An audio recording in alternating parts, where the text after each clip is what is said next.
بسم اللہ الرحمن الرحیم۔ گمشدہ چیز ملنے کے لیے وظیفہ۔ نمبر 1، کوئی چیز اگر ادھر ادھر رہ گئی ہو تو انا للہ و انا الیہ راجعون پڑھ کر تلاش کی جائے، انشاءاللہ عز و جل سے مل جائے گی، ورنہ عیب سے کوئی عمدہ چیز عطا ہوگی۔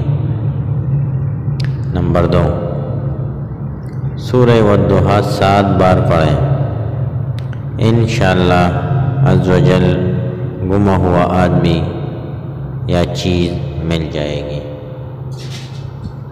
کوئی چیز اگر ادھر ادھر رہ گئی ہو تو انا للہ و انا الیہ راجعون پڑھ کر تلاش کی جائے۔